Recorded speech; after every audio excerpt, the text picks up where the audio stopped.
لنصرف عنہ السوء والفحشاء، یہاں سے انشاءاللہ میں آج اس کی تفسیر شروع کروں گا۔ اعوذ باللہ من الشیطان الرجیم، بسم اللہ الرحمن الرحیم۔ وہم بہا لولا ان رأى برہان ربی، قرآن کہتا ہے اگر یوسف علیہ السلام اللہ کی طرف سے کوئی واضح برہان نہ دیکھتے تو اس برائی میں مبتلا ہو جاتے۔ وہ واضح برہان کیا تھی، وہ واضح دلیل کیا تھی، اس کا پہلے ذکر ہو چکا ہے، پچھلے ایپیسوڈ میں بیان کر چکا ہوں کہ انہوں نے اس کا حوالہ دیا انہ ربی احسن مثوایا، کہ اس کا جو مالک ہے میرا، مولا ہے میرا، اس نے مجھے اچھا ٹھکانہ دیا ہے۔ اور بھی اللہ کی نعمتیں اس وقت آپ کے ذہن میں آئی ہوں گی، ان تمام چیزوں کو برہان سے تعبیر کیا گیا ہے۔ کذالک لنصرف عنہ السوء والفحشاء، اس طرح ہوا تاکہ ہم ان سے روک دیں، دور کر دیں برائی کو اور بے حیائی کو۔ یعنی اللہ نے ان کو برہان کیوں دکھائی، ان کا دماغ اس طرف کیوں گیا، ان کا ذہن اس طرف کیوں گیا، تاکہ ہم ان سے برائی کو روک دیں اور برائی سے بچنے کی ان کو گویا ہم نے توفیق دے دی۔ کیوں توفیق دی اللہ تو نے ان کو برائی سے بچنے کی؟ انہ من عبادنا المخلصین، اس لیے کہ وہ ہمارے بندوں میں سے تھے، ایسے بندے جو سلیکٹڈ ہوتے ہیں، جن کو ہم نے اپنے لیے خالص کر لیا ہوتا ہے۔ تو ظاہر ہے ایسے نیک لوگوں کو کے ساتھ اللہ کی خصوصی مدد شامل حال ہوتی ہے۔ اس آیت سے ہمیں یہ بھی پتہ چلتا ہے کہ انسان نیک ہوتا ہے تو اللہ کی مزید مدد ہوتی ہے، اور اللہ کی مدد سے پھر وہ مزید گناہوں سے، مزید برائیوں سے بچتا ہے۔ تو یہ دونوں چیزیں آپس میں لازم ملزوم ہیں۔ آپ نیک بننے کی کوشش کریں گے، اللہ کی مدد ہوگی، اللہ کی مدد ہوگی، آپ مزید نیک بنیں گے۔ تو اس لیے اس آیت کا حاصل یہی ہے کہ اگر ہم سیدھے راستے پہ چلنے کی کوشش کرتے ہیں تو کبھی اگر ہمارے قدم ڈگمگانے لگتے ہیں اور کسی بڑی آزمائش میں ہم پڑ جاتے ہیں تو اللہ بھی پھر ہاتھ تھامتا ہے اور ہمیں برائی سے بچانے کی توفیق عطا فرماتا ہے۔ کیونکہ یوسف علیہ السلام کے دماغ میں جو، ذہن میں جو اس وقت اس گناہ کی یعنی بہت زیادہ برے ہونے کے جو دلائل آ گئے نا، یہ بھی تو ایک دماغ میں ایسی چیز کا آنا بھی تو اللہ کی توفیق سے ہوتا ہے۔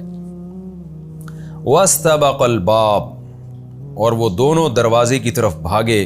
وَقَدَّتْ قَمِيصَهُ مِن دُبُرٍ، اور جو عزیز مصر کی زوجہ تھی اس نے آپ کی قمیص کو پھاڑ ڈالا پچھلی طرف سے۔ وَأَلْفَ يَا سَيِّدَهَا لَدَى الْبَابِ، اب جب دروازے سے آگے نکلے ہیں، بہت سارے دروازے تھے، جیسے شاہی محلات میں بڑے بڑے گھر کمرے ہوا کرتے ہیں، بہت سارے دروازے ہوتے ہیں، اور قرآن سے پتہ چلتا ہے وَغَلَّقَتِ الْأَبْوَابُ، اس نے دروازے بند کر دیے تھے۔ غلق کا اصل معنی ہوتا ہے تالا لگانا، یعنی پراپر طریقے سے بند کر دینا۔ تو اس سے معلوم ہوتا ہے اس نے دروازوں کو تالا لگا کے یا کنڈی لگا کے باقاعدہ بند کیا تھا۔ اور یوسف علیہ السلام بہت تیزی سے بھاگے، اور ظاہر ہے انہوں نے فوراً دروازہ کھولا، اور جیسی دروازہ کھول کے باہر نکلے ہیں تو دیکھا کہ سامنے جو بادشاہ، جو زلیخا کا جو شوہر ہے، عزیز مصر ہے، وہ کھڑا ہوا ہے۔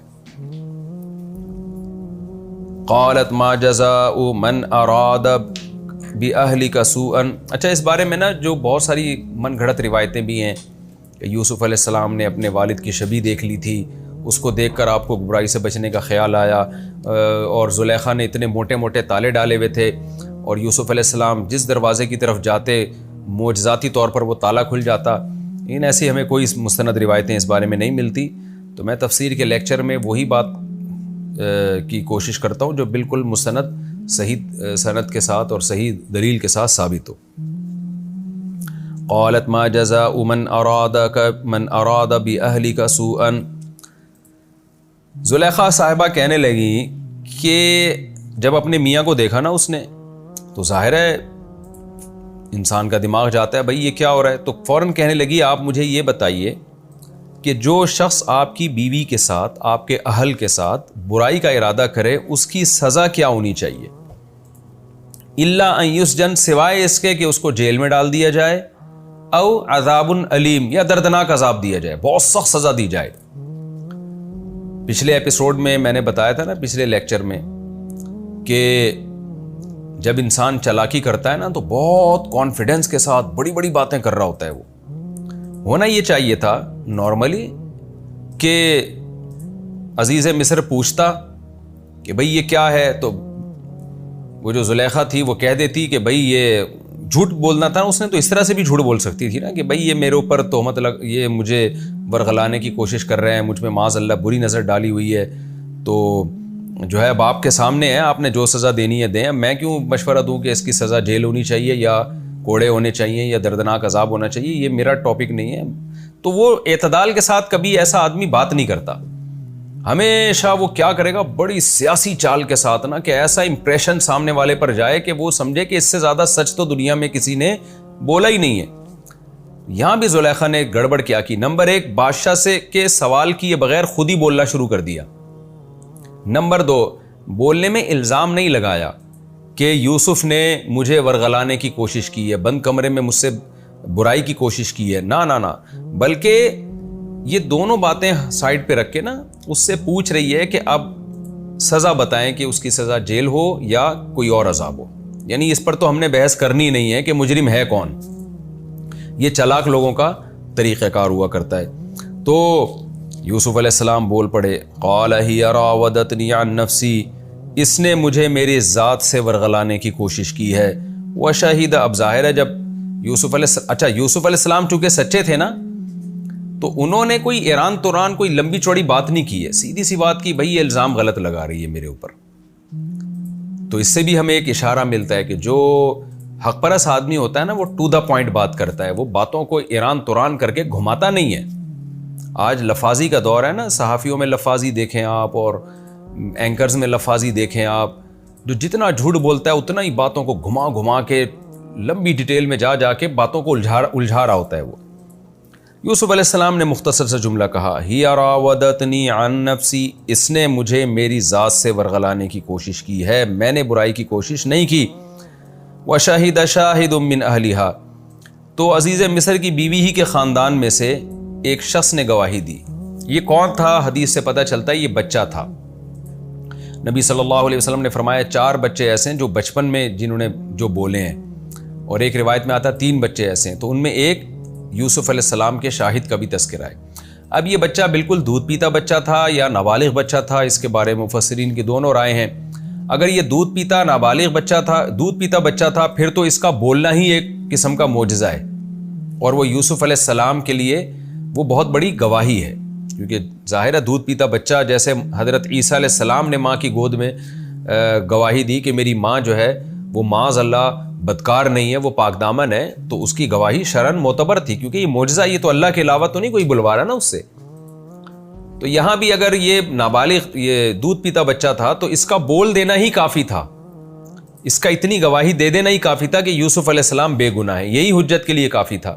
لیکن چونکہ وہ کافر قوم تھی, اس کے بارے میں ڈر تھا کہ یہ اس معجزے کے ہوتے ہوئے بھی یوسف علیہ السلام کو پاک دامن نہ سمجھیں اور اس کو جادو سے تعبیر کریں, تو اس لیے اس بچے نے قرینہ بھی بیان کر دیا. وہ قرینہ یہ تھا کہ ان کان قمیصہ قد من قبل, کہ بھئی اگر قمیص سامنے سے پھٹی ہوئی ہے تو پھر یہ زلیخا سچی ہے اور معاذ اللہ یہ یوسف علیہ السلام جھوٹے ہیں. اور ان کان قمیصہ قد من دبر, اگر قمیص پیچھے سے پھٹی ہوئی ہے تو یہ سچ بول رہی ہے, یوسف علیہ السلام سچے ہیں اور زلیخا جھوٹ بول رہی ہے. دیکھیں اصولی طور پر, یعنی پہلے تو میں یہ بتا دوں ایسا قرینہ کیوں, اس لیے کہ جب کرتا پیچھے سے پھٹا ہے تو اس کا مطلب یوسف علیہ السلام آگے بھاگ رہے تھے, زلیخا پیچھے تھی.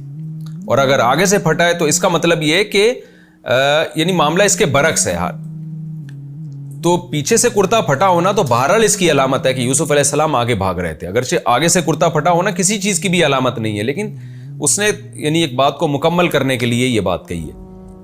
تو یہ ایک قرینہ ہے اس بات کا کہ یوسف علیہ السلام سچے ہیں اگر کرتا پیچھے سے پھٹا ہوا ہے. لیکن خوب سمجھ لیں, کسی پر زنا کی تہمت کے لیے یہ دلیل کافی نہیں ہے شرعی طور پر کہ کرتا اس کا آگے سے پھٹا ہے یا پیچھے سے پھٹا ہے. اس کی بہت ساری وجوہات ہیں, یعنی یہ کوئی شرعی دلیل نہیں ہے, خوب سمجھ لیں.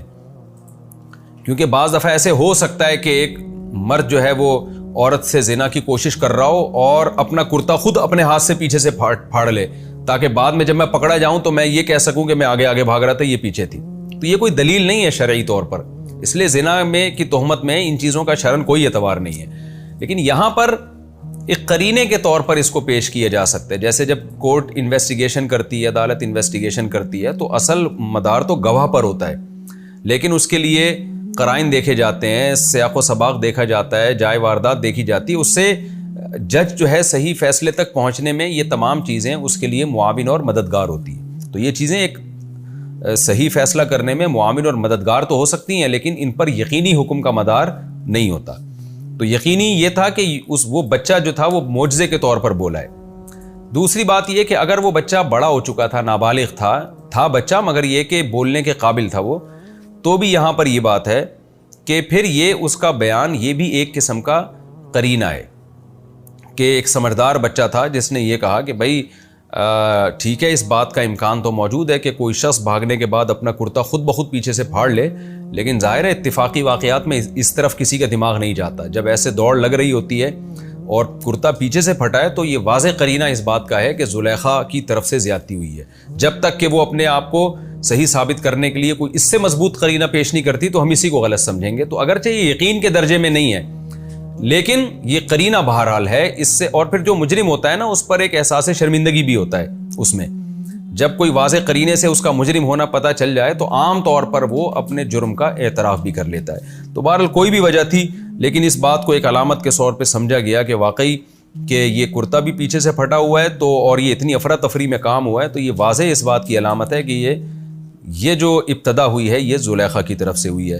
اس لیے قرآن کہتا ہے کہ فَلَمَّا رَأَىٰ قَمِيصَهُ قُدَّ مِن دُبُرٍ، جب عزیز مصر نے دیکھا کہ یوسف علیہ السلام کا کرتا پیچھے سے پھٹا ہوا ہے، قَالَ إِنَّهُ مِن كَيْدِكُنَّ كُنَّا، تو وہ کہنے لگا کہ یہ جو کام تم نے کیا ہے نا، ابھی جو باتیں بنائی ہیں تم نے، یہ تمہاری بری تدبیروں میں سے ایک تدبیر ہے۔ یعنی خود تم نے یوسف کو ورغلانے کی کوشش کی اور پھر ایسے بہترین طریقے سے اس پہ الزام لگایا کہ یہ پوچھ ہی نہیں رہی ہے کہ صحیح کون ہے غلط کون ہے، مجھے صفائی کا موقع ہی نہیں مل رہا، اور مجھ سے یہ کہہ رہی ہو کہ اس کی سزا کیا ہونی چاہیے۔ تو یہ پورا جو پروسیس تمہارا ہے نا، یہ بہت زبردست تم نے مکاری کی ہے۔ یہاں قید کا معنی بری تدبیر ہے نہیں، جس کو اردو میں مکاری کہتے ہیں، تمہاری مکاری پن ہے۔ ان کیدکن عظیم، اور پھر کہنے لگا بے شک تم عورتوں کی تدبیر بہت بڑی ہوتی ہے۔ کیدکن یہ جمع کا صیغہ ہے، ایک ہوتا ہے نا کیدی کی، ان کیدکی، تو اس کا مطلب ہے زلیخا یہ تیری تدبیر۔ یہاں کہہ رہا ہے قیدا کننا، تم عورتوں کی تدبیر، تو مطلب یہ ہے کہ وہ زلیخا نے اپنے ساتھ اور بھی شاید کچھ عورتوں کو ملا لیا ہو۔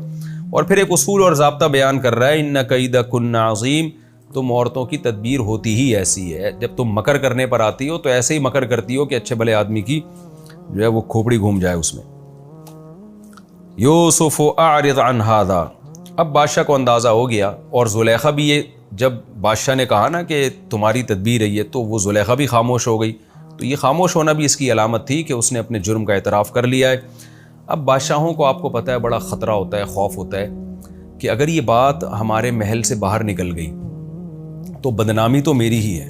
عزیز مصر کو اس بات کا خطرہ تھا، بادشاہ نہیں، عزیز مصر کو، کہ اگر یہ بات محل سے نکل گئی تو بدنامی تو میری ہی ہوگی نا۔ تو اب وہ سزا اگر یوسف علیہ السلام کو دیتا ہے تو ٹینشن میں، یعنی اگر اپنی بیوی کو یہ ثابت کرنے کے لیے کہ یہ پاک دامن ہے اور یوسف معاذ اللہ انہوں نے یہ غلطی کی تھی، تو یوسف علیہ السلام کو اگر جیل میں ڈالتا ہے تو بھی بات لیک آؤٹ ہوگی، بھائی اس کو سزا کیوں ملی ہے۔ اور ظاہر ہے یوسف علیہ السلام کو وہ جیل میں ڈالنا بھی نہیں چاہتا تھا، کیونکہ عزیز مصر ہمیں پتہ چلتا ہے کہ قرآن سے ہی، سیاق و سباق سے ہی، کہ وہ ایک یعنی اخلاقی لحاظ سے ایک اچھا آدمی تھا، تو ایک بے گناہ کو جیل میں ڈالنا بھی نہیں چاہتا تھا۔ اور اگر بیوی کو سزا دیتا وہ، تو دنیا پوچھتی کہ بھئی ایک شاہی خاندان کی ایک عورت کو سزا کیوں مل رہی ہے، تو اس سے بات لیک آؤٹ ہو جاتی۔